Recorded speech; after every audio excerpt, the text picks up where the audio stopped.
But at the time that this was happening, everybody thought I was like this woo-woo crazy person. And I'm like, but I'm living proof my psoriasis is gone.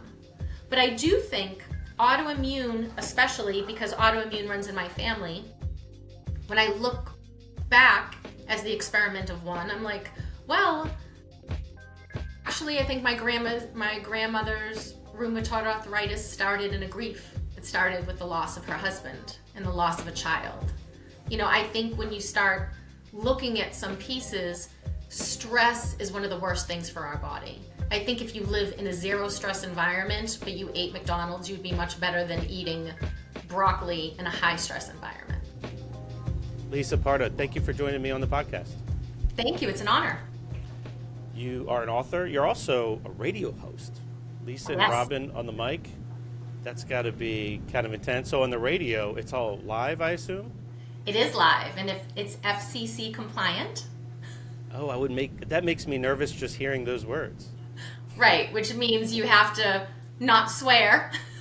I would violate that, I'm sure. It wouldn't take me long. I might last 20 minutes on the radio. Yes. On a good day. It has changed my entire vocabulary on how much I swear in my regular life now. Interesting.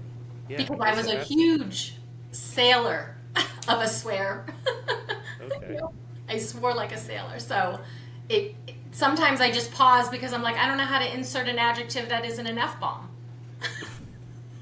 Now, on the radio show, is there like a focal topic, or do you and your co-host Robin kind of just talk about whatever you want? Whatever we want. We are entrepreneurs, so we're business-minded. We have a lot of business owners as guests. We love fashion. We love food. We love the spiritual world. We've had on a shaman. You know, we've had on MMA fighters.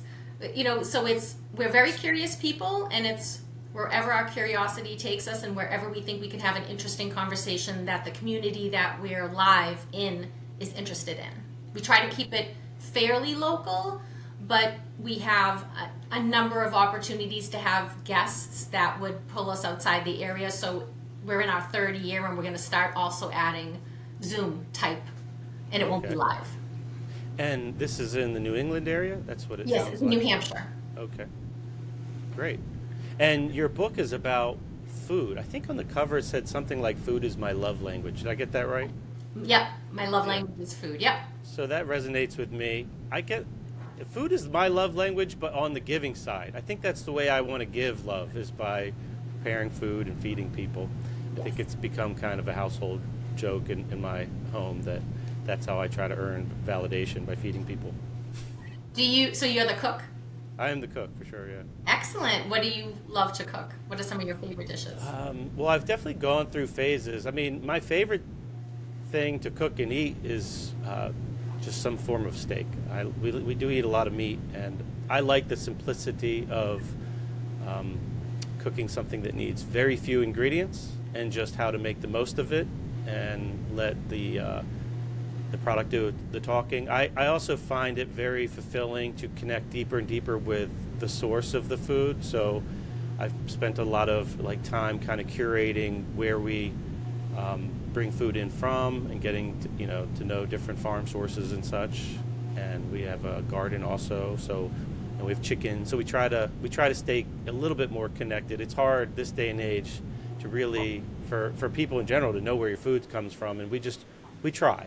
It's not perfect, but we try. And then the ultimate for me is when I harvest something from the wild out behind our property with a bow and arrow. But that's pretty rare, because as much as I love to hunt, I'm just not good at it. So, but that's the ultimate connection, like feeding my family something that all that hard work brought in. But if you think about how it's supposed to be, you're not supposed to be able to go out and kill something in 5 minutes. Correct, yeah. Right, you have a job, you have other things to do, so... There are days, though, that I wish I could just do that. Fish. Right. You'd be a little quicker fishing. I would like to be able to put dinner on the table from the water, but where I live, it's not easy to go to a place to catch something that you would want to eat. I would really question the the environment that fish came out of, and probably would not want to put it through my digestive system. I understand. And when I talk about hunting, it's, there's a reason why meat actually has like a sacredness to it. It's a living thing. Sure. Going out and hunting it with a bow and arrow is probably one of the purest forms of doing it, where you're on par with nature, probably more so than someone would say hunting with a gun, although I do Right. think you still have to stalk it, and There's still a lot of work, but yeah, there's there still is so much something. work lugging it out. Yeah. If you follow a deer or an elk somewhere and you now have to bring that back to civilization, a lot of work. I think I think it's probably the purest form. It's the closest, I think, to the sacred we can get with meat production or consuming meat. And I think as a person who has an ethical dilemma about eating meat, because I love animals, but I do have to eat meat. I'm very anemic, so if I'm not having steak, I get iron poor pretty quickly, Okay. no matter how much spinach or green vegetables I'm eating. But And you I feel do. that? Is that like a noticeable thing? Oh yeah. Yeah. So anemia, you feel bone tired, like there would be nothing you could do to have any energy. Well, that's got to be challenging. Yes. So I've gone vegetarian several times in my life for ethical reasons, and I notice something's happening because I am consumed by hamburgers and steaks. I just watch people eating them in restaurants. Right. I start getting Your craving means something. murderous. Yeah.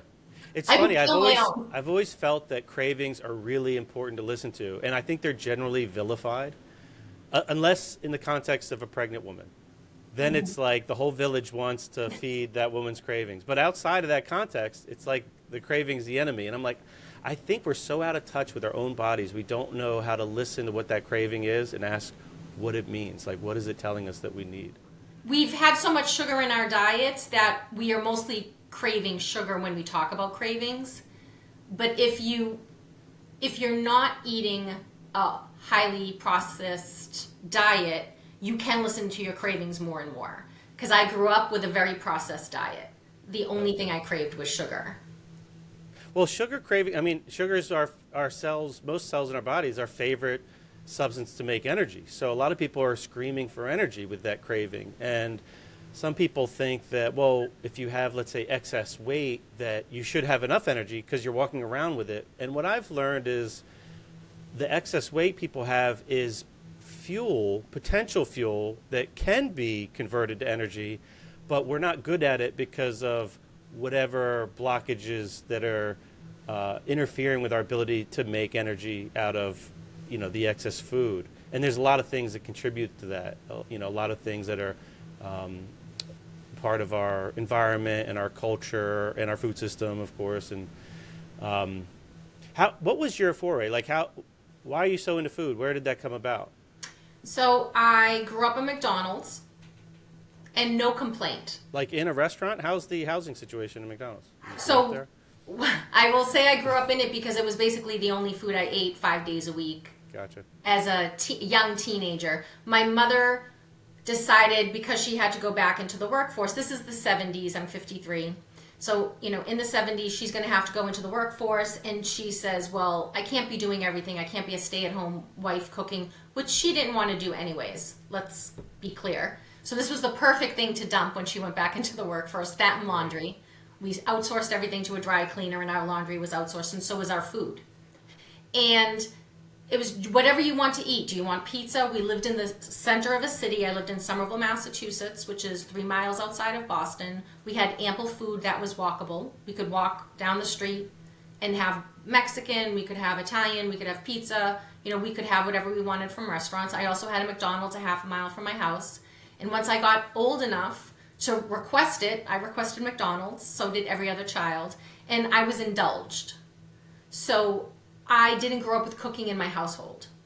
My father tried to get me to cook because he wanted me to be healthy. He had a completely different opinion about food. And every time he tried, it was met with some kind of, altercation. I joke that, he wanted me to murder a lobster with him. He brings home live lobsters, and he's so excited to have lobsters with his young daughter. and the lobster's tearing the bag because one of the claws is free from the rubber bands, and the lobster's crawling and, like doing this thing with its tail where it's scooting itself out of the bag, and I'm crying and he's trying to shove it in a pot. There's this huge, my mother's yelling from the other room to leave me alone. The lobsters are screaming in the pot, like it's a scene. Yeah, sounds it.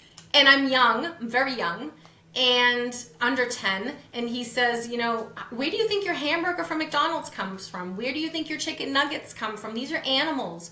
You're killing things. Like, this is because I'm like, you're killing them. You're killing them. He's like, everything we eat is food that we've killed. So I take a hard line. I'm going to eat French fries, Doritos, and white rice because, I'm not participating in this. So probably that was like my first time into trying to eat vegetarian I didn't want to eat animals. I loved my cat. I loved dogs. Then it sort of, every time I went vegetarian after that, it was like a morphing on, well, I don't know where my food is being sourced, or I saw some documentary about what they're doing, what farm industrial raising looks like, so now I need to give it a break because I need to stop seeing that every time I'm cooking. Yeah, So, and that's a gross sight, it is a gross sight, and it's really not healthy. We need another system for it, but we want food to be convenient and cheap. Yeah, and there are other great systems. It's just, though they're repeatable, they're not easily scalable. Yes. So it's like the answer lies in more local cultivation of food, and it's tough. So like that's a big machine to turn around. Yeah, absolutely. And so then I get into my teenage years, and at 12 I go on my first diet with all of my friends and all of our mothers. At 12. At 12, because we're growing female bodies, and doesn't that look like curves looks like fat when you're in the 80s and you're seeing Kate Moss, looking like a prepubescent boy. She's so skinny. It's heroin chic, they used to call it, on all the magazines. And so then we didn't want curves. We didn't want any kind of meat on our bodies, so we started dieting. And since I was eating McDonald's, the only thing I would eat in a day is McDonald's because that's 1,200 calories. Okay. So food was also the enemy a little bit. And when you don't know how to eat healthy, and you're also trying to be on a diet, you're counting calories and you're prioritizing that over health. Because you care about, a donut is 120 calories and an apple is 70. Well, I'll kind of have a donut when you're 14. Yeah, sure. Even at 25. I could pick a donut. I grew up on very similar. I mean, we had some home-cooked meals, but they were all like the Kraft mac and cheese type cooked meals. But I also had access, I could get on my bike and ride to any fast food, and I did. And that habit went deep into my 20s. Like having a fast food or fast food adjacent, like lunch every day was just everyday routine when I was at work. Well, and it's cheap and it's quick. I have a half an hour for lunch. I have to drive there. I want it to be cheap, so that's the life I grew up with. And we're back. Sorry about that. We lost you there, Lisa, for a little bit. You were talking about your husband saying, or your boyfriend at the time, saying, I'm too big and cool to eat that slop, so let's change things up. Yeah, and he took me to these really good restaurants where you could get a baked potato, a piece of fish, broccoli. And then we moved in together, we bought a house that was financially such that we're not going to be able to eat out at restaurants every single night. So then I start learning to cook. And I mean, at first I'm having the Mrs. Bud's chicken pot pie and stuff that makes it easy and quick. But then I start watching PBS, this was before the Food Network, and I start watching Nick Stellino. And he seems so excited and he's making such great food. I buy his cookbook and I start learning to cook for myself.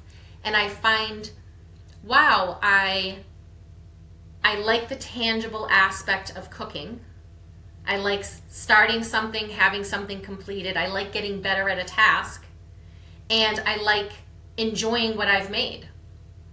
So when I was younger, my grandmother used to allow me to make cookies. Like on Sundays, she would get the Toll House cookie chip, chocolate chip bag, and we would make cookies from scratch. I always liked that process. So when I was younger, I liked to bake. I would always bake our cakes for birthday parties.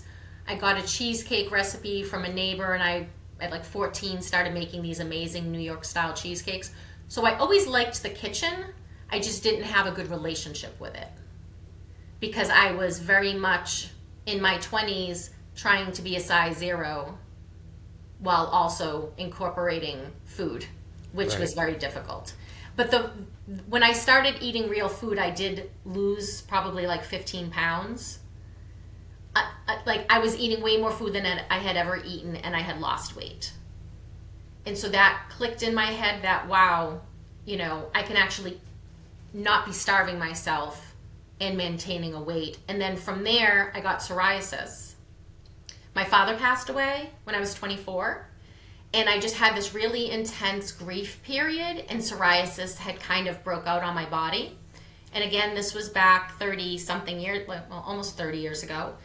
And at the time, they didn't know it was an autoimmune issue, the mainstream doctor community. So I went to a dermatologist. At first, they said it was ringworm. Then they're like, no, it's psoriasis. There's nothing you can do. Use this cream. Be lucky it doesn't cover half your body. Right. Steroid seems to be their one tool. Yes. That was the only tool they had. And it was topical. And I kept saying to myself, but this is inside. This is coming from this direction. You know, and it started my lifelong, I'm a lifelong learner. I love biology. There's great books about it. So I started to learn. I figured out it's an autoimmune issue. I saw a dietitian, a nutritionist, and before you can see him, you have to wait 6 weeks because he has very limited time for all of our nonsense, right? He knows what's going to fix you. He's going to give you you get one appointment. You only need one appointment. You have one follow-up. You're cured. So he has you keep a food journal. And I'm working in corporate America. All my lunches are provided for me for free. And they're all catered like D'Angelo's Subs. Like it's a different restaurant every day. We have a refrigerator full of Cokes and ice creams and to keep us in the office. They don't even want us going anywhere. Productivity. It's the year 2000. So remember the year 2000 bug we were all afraid of? Oh, yeah. Those are fun I worked times. for a company that was data entering and fixing all of that. Don't leave. Stay in your chair. I didn't do that particular work, but I supported that group. And as I'm writing down over 6 weeks, am I really going to write down I had 6 Cokes today? So by the time I see him, I'm like, I can't even present this food journal to someone because I know it looks bad. But I go to see him, and we do an elimination diet. My psoriasis is cured in 3 weeks. Oh, wow. I lose probably 2 pounds a week. And I'm like, I feel like a different person. Do you remember what you kept on the elimination diet? That's very interesting to me. I'm sorry, we just had some technical difficulty again, but we're back. You were explaining, Lisa, what you were eating on the elimination diet. And the reason I ask is because I think it's really common that people have issues that I think an elimination diet would be a life changer for them, but I know that people go about that differently. So you were detailing basically there were a couple grain options, no processed food, you had salad, but no vinegar. Was the no vinegar because of like the histamine in it? You're just reducing histamine. Do you know what that was about? He had said, because I said, how is vinegar a problem? He said, your body is very acidic. You need to alkaline your body. So up front, it was no dairy, no eggs. Eggs are a big allergen for people, and I was eating a ton of eggs. I was also eating cheap eggs. You know, right now I eat pasture, organic raised. Often I have them from my friends or my cousin. I'm getting, healthier eggs. But there was no eggs. There was no wheat, no gluten. There was a lot of no's. No alcohol, no vinegar. It was no's. It was just no. Well, it's an elimination diet. Yeah. No sugar, no added sugar, no chocolate, no dairy. No. Anything you want to eat, no. Don't eat that. But what it did was it prevented me from eating out. I ate salmon probably 5 days a week. I ate chicken, steak, ate baked potatoes. I could eat as many carbohydrates as I want, as many calories as I wanted. And I could eat corn. That was the only thing that wasn't eliminated that I thought was interesting as I got older. Because corn, I learned, is a big allergen for people. And I don't know if it's because corn is an allergen or maybe what we spray it with. at this point in Yeah, our... it could be both. Who knows? I mean, it could be an irritant on the gut. It also, I think, binds up some minerals. So I think, could create some mineral deficiencies. Yeah, so I ate a ton of salmon. I ate basically a protein, a baked potato or brown rice, and I ate a vegetable. That sounds pretty sustainable. A lot of people could live on that if they knew that their autoimmune condition would disappear from that diet, they would be all in. And I was for about 6 months. And then as a food person, I just was bored out of my mind. Like just the monotony of it, the everyday of it, that it just felt like I couldn't expand off of that. And I remember going back to him and I'm like, how do I add food back in? He's like, you shouldn't. You should just always eat this way. And I stuck to it for another period of time. And I remember the first time we were somewhere and I ate fast food. And I was like, I can't physically eat this. It tastes like chemicals on my tongue. So one of the biggest things it did was reset my taste buds. Like that first 3 or 4 weeks, food tasted bland and boring no matter what I did to it. But then as my taste buds changed, it was like, oh, this is amazing. And then anytime I tried to eat junk, it was like, oh my God, this tastes like chemicals. Yeah, it's so weird. I remember I used to be like really overweight and I ate crap every day and I felt fine. And it wasn't until I took everything out and ate clean, then when I eat crap, I fucking notice it. It's like, I feel terrible. And sometimes like one meal could have me wrecked for a couple days, like where I'm just trying to recover from that one crappy decision. Yes. And I was like, this never happened when I just drank booze all day and ate McDonald's. Right, because your body was like fortified against the toxins. Maybe that, yeah. Or, we notice change. It's like, what do they say? Like when you're in a room with a smell, after it doesn't take long for you not to notice it. And then when you walk back in, it might be something like that. Yeah, and I think it's amazing how much like I was actually starting to track calories. And I was like, I think I'm eating 2,600 calories a day and I am not gaining weight. Well, that's probably a pretty good number for most people, 2,600. When you're exercising a heavy amount, and I was always an exerciser, whether it was Reebok Step, and that came from my days of trying to starve myself thin. Gotcha.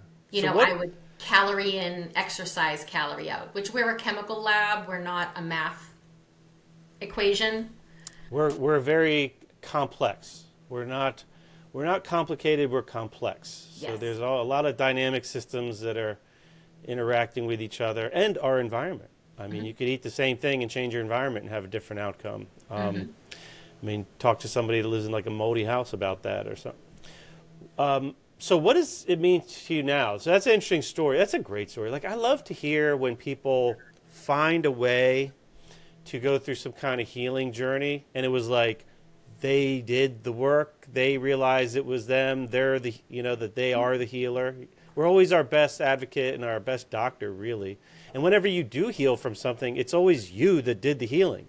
Like even if somebody with letters next to their name or whatever gives you a pill that helps you heal, ultimately it's your body did the thing. Maybe the pill cleared some space so you could, but it's you really... have a placebo effect of the pill anyways. Yeah, true. I mean... like a 30%. It's such an important concept to stay connected with it, like how capable we are. And there's always a pressure towards healing. The body wants homeostasis. It's just sometimes we're interfering with it and we just don't know why. And you need someone to say, cut out all these 90% of things you're eating so you could start to rule them out. Did it ever come back after that? Did you ever eat something that brought the psoriasis back and you were like, oh, there was my trigger?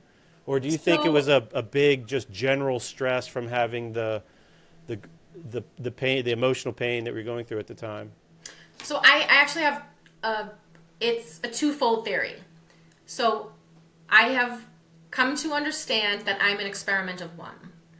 Back when I was growing up, I'm going to throw this out there. Hopefully it's not too much information. I don't think it should be. But when I was younger, if you gave me an antibiotic, I immediately got a yeast infection. And this is like 17, 18 years old. And they didn't prescribe them as much then as they did now. And they also didn't know what it did to your gut microbiome because we also didn't use that word either. Right. But I would tell my doctor, if you're going to give me an antibiotic, you have to give me something for a yeast infection. Within 3 days, I'm going to get a yeast infection. And they say there's nothing like that in the literature. And I was like, I don't care about the literature. I am a person who, if you give me an antibiotic, right? Well, once I started eating healthy, I could have an antibiotic with no yeast infection. Oh, interesting. As I became a healthier individual. And so then you learn about the gut microbiome and you're like, of course, I had no diversity in my gut microbiome. And then the 2 cells that were trying to keep it together are attacked by antibiotic. Of course my system is going to be out of whack. Well, now we know that to be true because everyone eats a much unhealthier lifestyle, much unhealthier food overall. And now we're noticing the plethora of when that happens. So I learned pretty young that I don't care what's happening out there. I'm an experiment of one. And then once I came to my life and my health with that curiosity, it's always like the science is catching up with what I would have told you, but no one would believe me because the science wasn't there and nobody was talking about it. So I could have told you at 30 a dissertation about microbiome. I didn't have the vocabulary for it, but I could talk around it to a point. I was literally changing my gut microbiome. And everything starts in the system. Your stomach is a second brain. Your heart, your stomach, and your brain are connected by the vagus nerve. I think Ellen Langer says the worst thing Descartes ever did was separate the mind and the body. We are one complex system that cannot be separated in disease or in healing. So when you look at it that way, every time I have an emotional thing, I will have an outbreak. An overly emotional grief or loss state, I will break out a little bit in psoriasis. Unless I am sleeping well and eating I don't have to eat clean anymore. I can have wheat, I can have dairy, but it has to be in proportion. I have to be eating a ton of vegetables, not a lot of processed food. And I mean, technically 50% of the food that we're bringing home is processed in some way. Like your dairy is processed, that kind of stuff. But I'm talking about, for example, we used to get fried chicken, right? This doesn't sound like a very diet-friendly thing. It's not, but it's good for the soul. When it's made right, fried chicken is amazing. And my husband used to say, why are you making the sides at home? If you're buying a takeout meal, enjoy the fact that we have takeout. Take this thing off your plate and buy the stuff. So I bought mashed potatoes and broccoli. You turn them over, no exaggeration, 80 ingredients for mashed potatoes. Xanthan gum, like all of that stuff.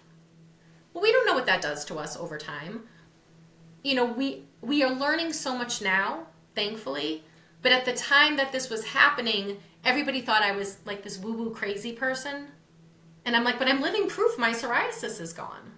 But I do think autoimmune, especially because autoimmune runs in my family, when I look back as the experiment of one, I'm like, well, actually I think my grandmother's rheumatoid arthritis started in a grief. It started with the loss of her husband and the loss of a child.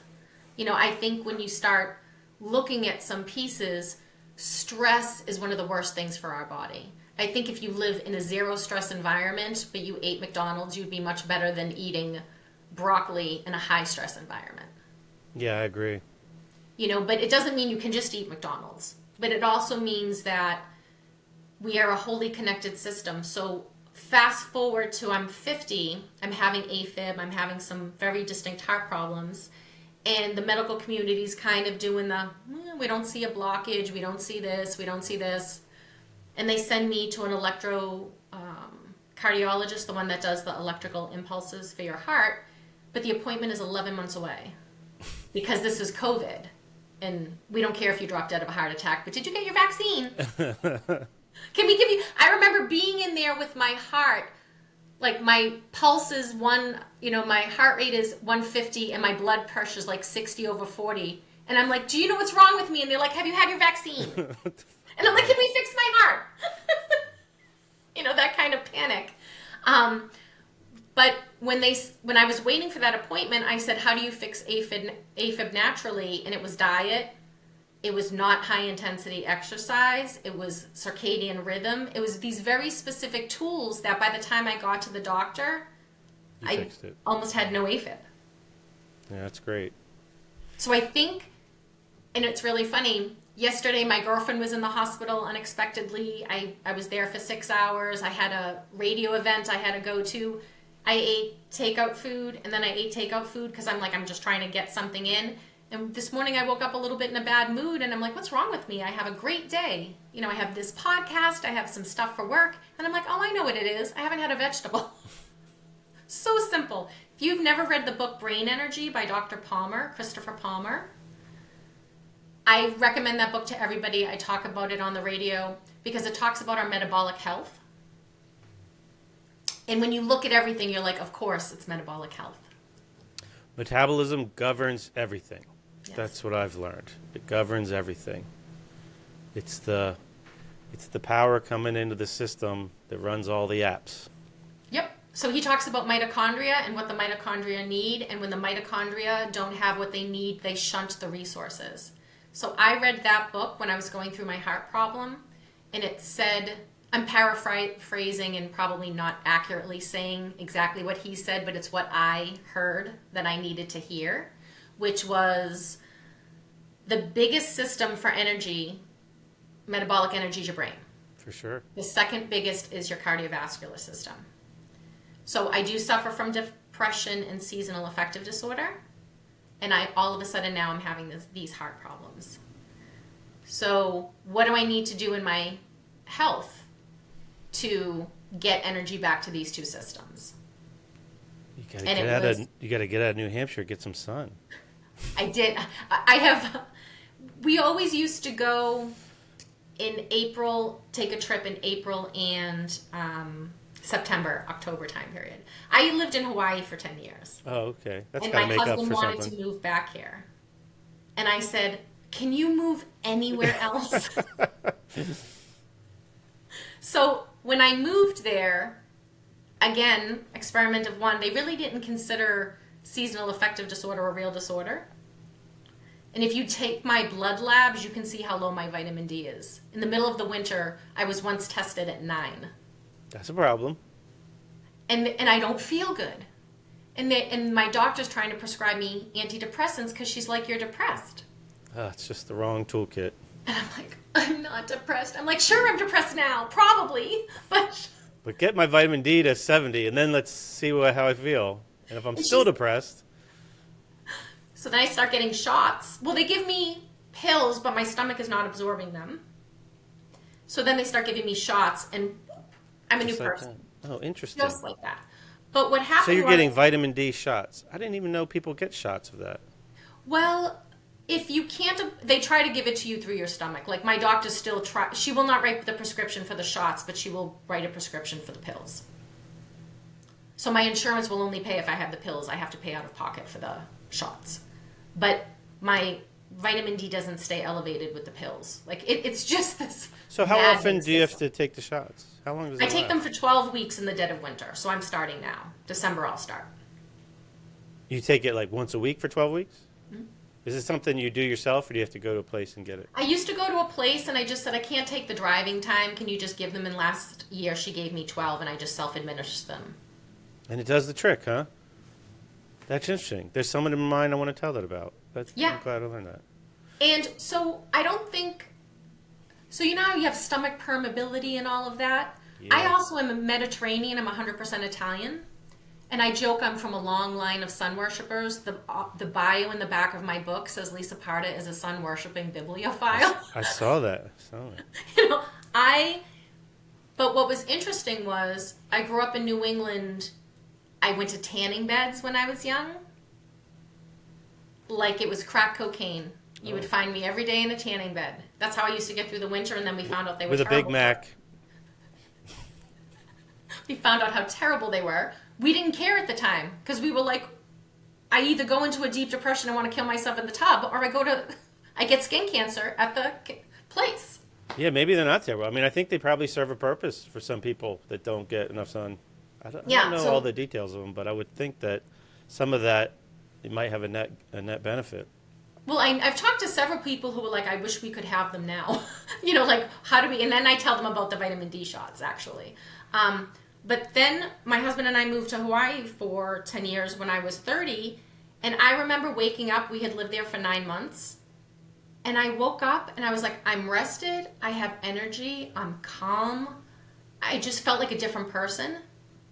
And I was like, it has to be the amount of sunshine. And that's when I figured it out.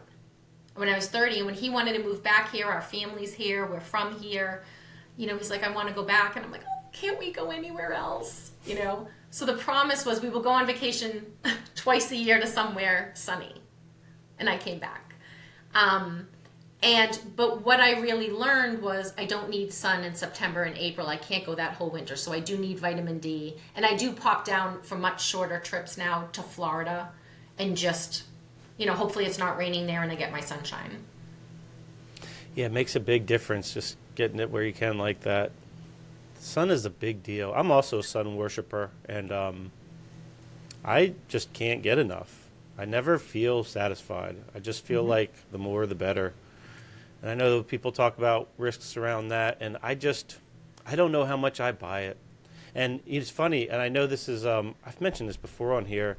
I know I'm not the only one, but the more I've reduced the polyunsaturated fats in my diet, which I've been like really low now for probably 10 years, I just can't seem to get sunburn. And when I grew up getting sunburn every year, I grew up on, the standard American diet, and it was very easy for me to get sunburn. And I didn't care at that age, though, but now I can't seem to get one. So I have a theory on that. So I used to sunburn terribly. And while I was in Hawaii, I wore sunblock heavily. When I moved back, I'm like, I can't wear sunblock because every time the angle of the sun is hitting me, I need to be receiving it in New England. So all of a sudden, I stopped wearing sunblock. I didn't wear it as a child. I wore it in Hawaii in my 30s. I came back, I was 41 or 42 when I came back, or maybe I was 40. And then I started worshiping the sun again. I didn't have to worship the sun in Hawaii because it was all the time. I would run in the morning, I would do my thing, I would go at the end of the day, and I had plenty of sunshine, plenty of vitamin D. But here, the second the sun comes up in the morning, we are outside trying to get some vitamin D. And I think the little bits of sun touching your skin, when the angle is different, gives you the slight bit of base, and by the time you're in June and July for the full sun, your system has enough. And now I never burn. And I tan beautifully now. And it's interesting because I never use sunblock anymore. Yeah, that's interesting. Yeah, I haven't used sunblock in well over 10 years. And it's interesting. I do get some sun spots, in the heat of the season. And I don't know if those are bad. I just don't know. I've heard different opinions. I don't know. Do they go away? They generally go away, yeah. I'd rather have the tan and some sun spots than everything go away. Like now, my tan is falling off, and I'm sad over it. And I'm in Maryland. We'll occasionally get a day where you can catch like an hour or two of sun. It's warm enough, and I take advantage of them. And now, it's one of the benefits. My kids have moved out, and I miss them terrible. But one of the benefits is I will drop drawer now. Like I will get full sun, and I love it. I just keep an ear out for like the Amazon truck coming down the driveway or something, yes, ready to cover up. But so I weed in my bikini. There you go. I'm walking around like butt in the air, pulling weeds because it's like I want to get as much on my body. Yeah, up where you are, I think you have to. I mean, I think in the New England area, you have to be very aware and very conscious about getting as much as you can. I don't think people realize how much you really need. And again, you don't need the same amount to just not die that you need to be optimal, but if you want to really get the most out of what the sun has to offer, you have to be aware. You have to go out of your way. It doesn't just happen by accident, unless you have maybe an outdoor job or something. Yes. If you have an outdoor job, if you're a landscaper, you're probably getting enough sunshine. But the rest of us, and we've become so indoor oriented. We're doing everything indoors now. We're on the computer. We are just indoor people now. We don't have a lot of outdoor activities. I joke that I have this beautiful cul-de-sac neighborhood and none of the kids are in it. Wouldn't have you have killed to run around a neighborhood that you weren't going to get run over by cars? I lived on a street where traffic went both ways. Yeah. And we're trying to skateboard and throw a ball around and run from traffic. And then you have this beautiful cul-de-sac and I'm the one in it. There's no kids in it.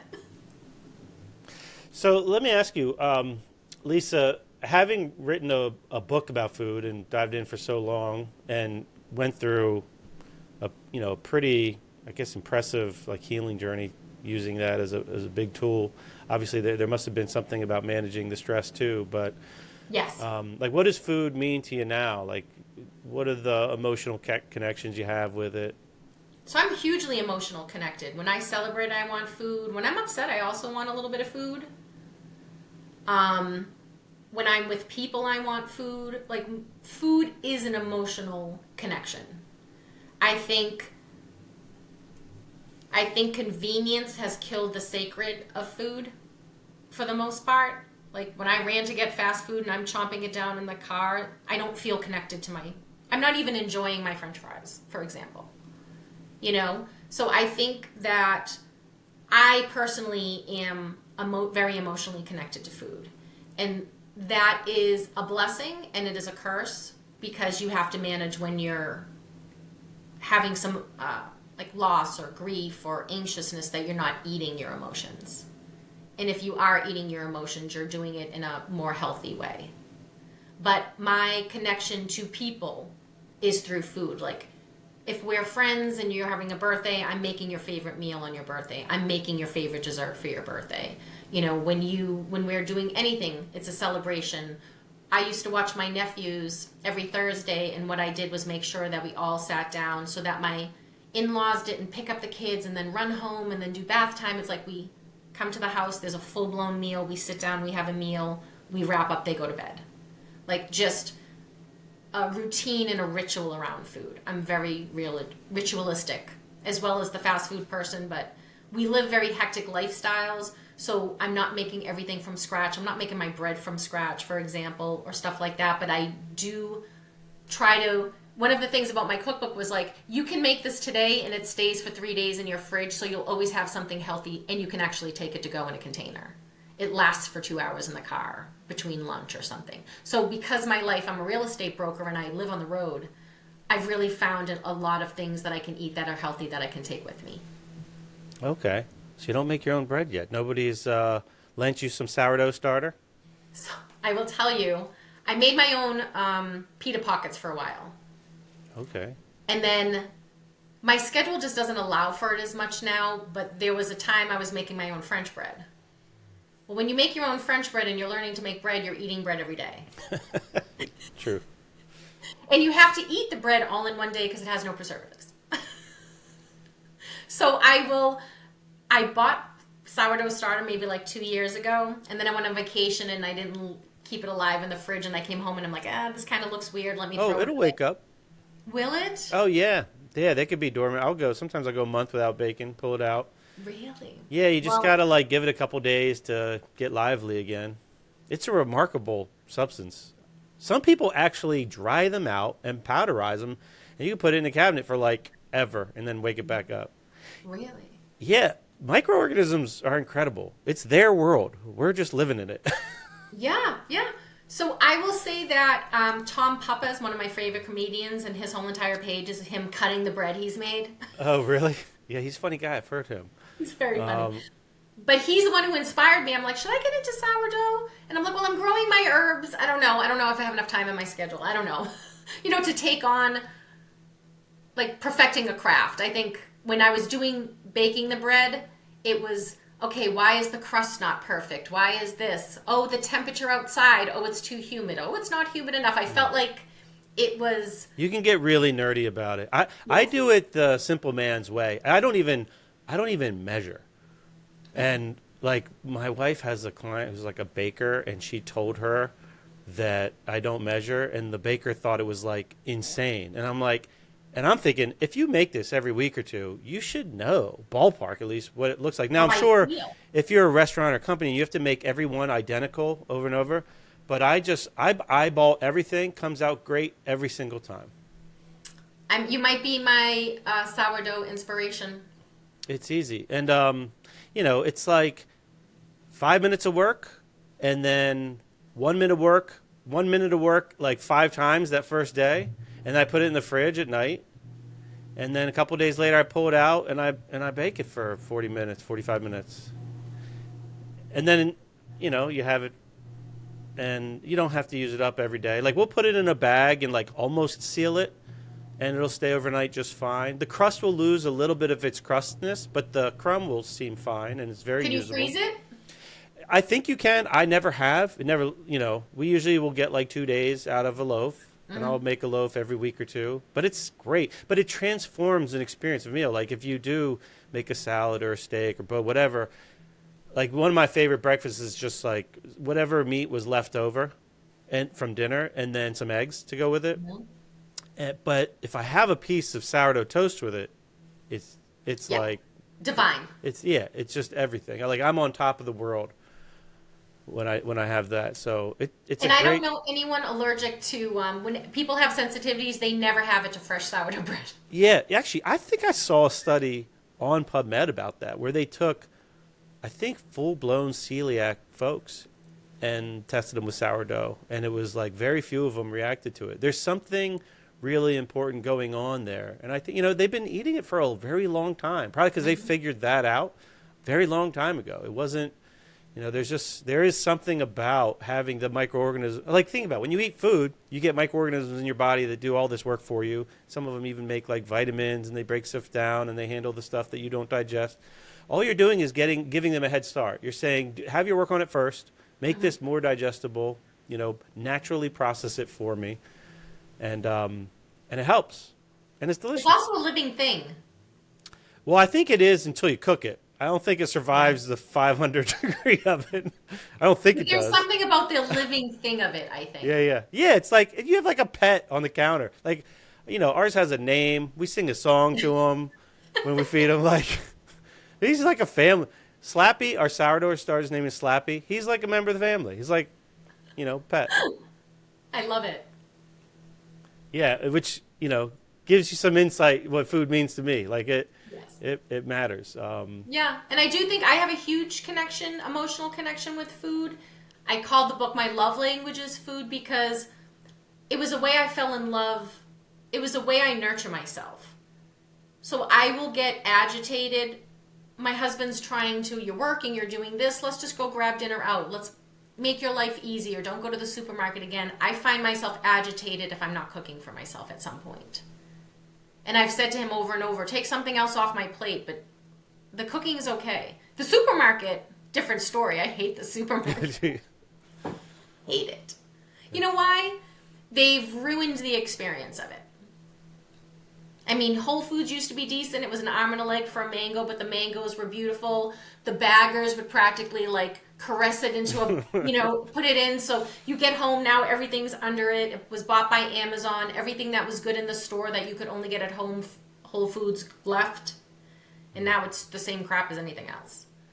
I guess I'm spoiled. I have some good food stores nearby. So I have it pretty good. Like, I have one of those stores you can go in. You could like blindly pick fruit. And it's just great, yeah. And you pay a little bit, but I like supporting. Like, I want to vote with my dollars that way. Like, I'm probably wearing like a $9 T-shirt now because all my money goes to like supporting places that make good food. So I will always spend money on food. I can have no money, but I will spend money on food. That's one thing. To me, that's what I was talking about earlier, where meat is supposed to be expensive. It was a living thing that needed to be lived and cared for.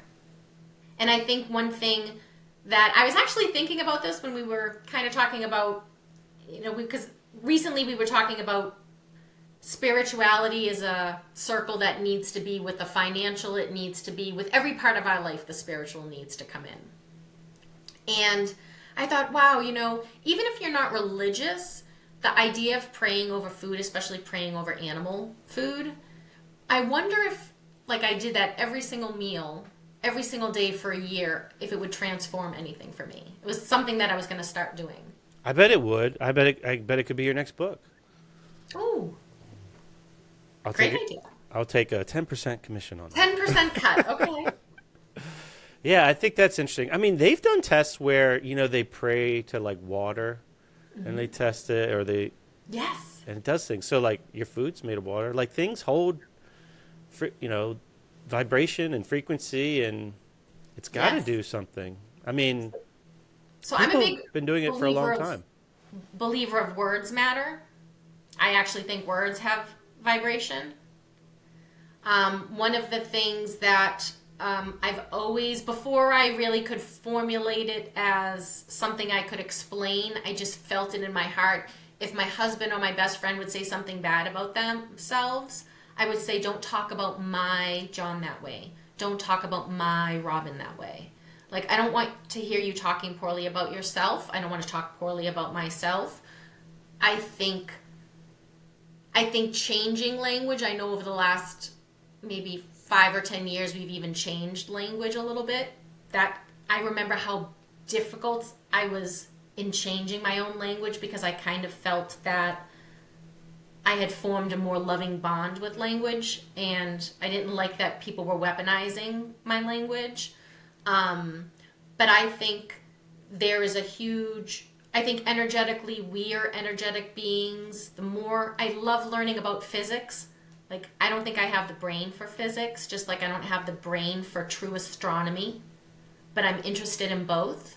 And I have this tiny belief system that just because I don't understand it or know what it is, I can still believe in it. You could still also go outside with binoculars and enjoy it.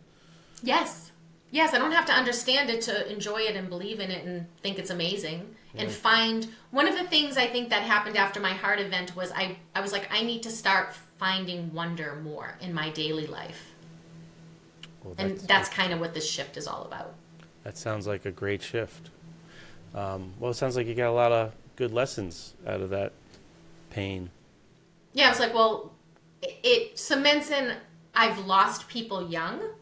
So I've always known that life is impermanent and that I remember thinking I probably won't make over like 35. I don't have a plan for after 35 when I was like 19 because I thought I'm probably not going to live after 35. Oh, wow. You thought that. Okay. And how old are you now? You said 53? 53. How long do you think you'll go? It's funny. We were talking about this recently. They're talking about studies to live to 120. Do I want to live to 120? Not unless my finances and my body are saying I can have fun at that age. Interesting. Yeah, I almost feel like I would want it only if I had some loved ones hanging around too. Otherwise, that would be sucky. Because if you're 120, and then you got to make sure your kids are going to make it to 100 or whatever. Like, yes. I don't want to be 120 alone. Yeah, like they kind of say it like, oh, our longevity is going here. And I'm like, well, maybe, but I don't want to be sitting in a nursing home from 87 to 120. They would like, why did she throw herself out the 4th-story window? She was trying to fall and kill herself. She doesn't want to be in here by herself. Yeah, it's going to be interesting to see. Like, I know there's so much stuff. I see it on like my feed all the time because I'm in, I don't know, like my feeds are filled with health sphere stuff. And, you get all the info from the longevity so-called experts or whatever. And, there's so much stuff there's so much money being poured in and research and development in giving people tools where they could stretch out their lifespan and maybe their health span. But at the same time, we're like poisoning ourselves more and more every day through our environment and living on a device in this 2D reality, like. Yeah, so it'll be interesting to see how it all shapes up. Like, I'm alive long enough to just see how some of that stuff shakes out, and I do think that we'll have innovations that will be life changing or for so many different things. Like, I think it will be neat if you could help somebody regrow something. If they could, like. Yes. I don't know, learn how an octopus or whatever regrows something and deploy that through, a cream you could rub on your elbow and the rest of your arm grows back after an injury where it gets chopped off or whatever. Like, I don't know, maybe stuff like that, or they could 3D print parts better for people to improve their life. But it's like, also the healthcare system, I think, is net killing people faster The numbing. So it's like there's all these different forces that they're bumping up against each other and mixing in, and there's good and bad and messy. And I guess I'm grateful that I'm here, that I get to watch a little bit of it and try to take the gems from it that I feel like serve me or my family or my loved ones, and improve my ability to also find the awe in beauty in life. So I'm a person, so very young. The medical community is amazing if you have a car accident, heart attack, or you lose a limb. You want the Western medical community. My experience with them, in other than that capacity, because I actually almost lost my pinky, the top of my pinky finger in an accident when I was in 3rd grade, and they reattached my hand, and I have a hand and a nail. That's nice. So I love the medical community for that kind of thing. I believed in them for that. But anytime I had a soft medical issue, something that couldn't be fixed with a surgery, for example, the Western medical community failed me. But I found it in very holistic types of things. Acupuncture. So my girlfriend has really bad arthritis in her knee, and I'm like, why don't you just try acupuncture? She's like, I think it's feeling better. I'm going to go again. We don't know if it's a placebo effect or whatever, but doesn't matter. I like attacking things from different modalities, and I'm really open to them. And the older that I am, and so the radio show has really started this whole energetic shift, because when I go to the radio show for 2 hours a week, I'm just voicing the nonsense in my head a lot of the time. I'm using it sort of as a platform to try to be funny. Like if I could have a next career, it would be as a comedian, but I'm never going to try to be a comedian. Never going to stand on stage at the microphone. Well, I won't say never. Don't say never. Maybe. Yeah, maybe. But I like practice jokes. But I can't see if they're landing. Like I only know when people tell me about stuff after the show afterwards, or if my co-host laughs. Right? If I get her laugh, I'm happy. But I noticed that I go there, and there's technically like, what's the purpose of this show? Are you making money with it? What's your end game? Everyone always asks me, what's your end game? How do you make money? How is this monetizable? All of these very intelligent questions that really make sense. And I'm like, I don't know. But I feel great every time I go. And every time I come out, I have the energy. I joke that it's like 10 B12 shots. So energetically, something's happening. And it spills over into the rest of my life. So I've been on this big energy kick. And that's where the acupuncture kind of ties in with that. And I'm loving that I'm learning a little bit more. I'm actually having an acupuncturist come on our show in December, because he talks about, it was something he had an idea of, and he used to practice on his father's horses. Oh, interesting. And they would stop limping. This horse would have a limp, and then he would do all this stuff, and the horse would just walk normal. That's cool. Yeah, and then I told him, don't tell me anymore. Is real. Yeah. So I'm really just interested, and because I'm talking about this on the radio, my feed is constantly physics pages and energy work and all that other stuff. A lot of health stuff too. And a lot of facial cream and hair cream, because I'm a 50-year-old woman, and they're like, she'll buy this. Just show it to her. She'll buy it. She didn't do it the first try? Give her a couple more tries. She'll click. She's wrinkly and her hair's going to fall out. Show her the young girls, and then show her the hair stuff. That's funny. Well, Lisa, I really enjoyed talking to you. I feel like I could talk to you for a long time. And the show, Lisa and Robin on the mic, how do people get that? Do you have to be local, or I guess you could stream everything now? Yep. So you can listen to it on Spotify, and you can also watch it on YouTube. And someday we'll be back up on Facebook, but I don't know. And that's a 2-hour show every, what? Thursday. Every Thursday? Yep. So it's live, 10 to noon, and we do it live on YouTube. And then it sits up there, and Spotify. Everywhere you find podcasts, you will find Lisa and Robin on the mic. And are you and Robin like old friends, or? No, we're new friends. Okay. We're adult best friends that just kind of came together in the last few years. Okay, cool. Yeah. And the book, where do people get that? You'll be able to get it on Amazon, Barnes & Nobles, Target, everywhere books are sold. It's coming out shortly. And if you follow my Instagram page or YouTube or Facebook, you will see it pushed in your face as soon as it's live for the next several weeks after that. And how far are you from like the Boston area now? I'm like 36 miles. Okay. So next time I come, my sister and mother live up Byfield, Massachusetts, north of Boston. Next time I'm up, maybe I'll bring some sourdough starter and run it by you. And come on my radio show. Oh, sure, that'd be fun. Well, Give I me a don't little know. gift. I might get you fined. You pay the $100 every time you drop an F-bomb. You only dropped one this episode, and I felt like you were free to swear. Maybe I'll just come. I'll just write a check up front for like $500, and then give me buy them up front. Can you do that? We could do that. One time, it was recently, Robin wanted to say the word shit. And she goes, Shia. And like, we're like, when they're about to fly, you're like, is this one of the 7 that I can't say? And you morph it into another word. Is there a button the producer could just puch to like beep it out? And like there's a little delay where he has to know. Do they do that? We're live. You're live. Okay.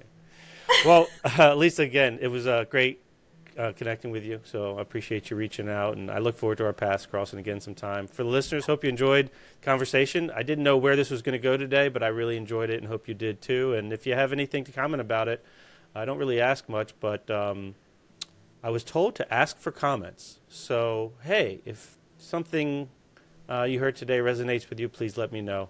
I appreciate it, and I hope you all have a great day out there. Thank you so much.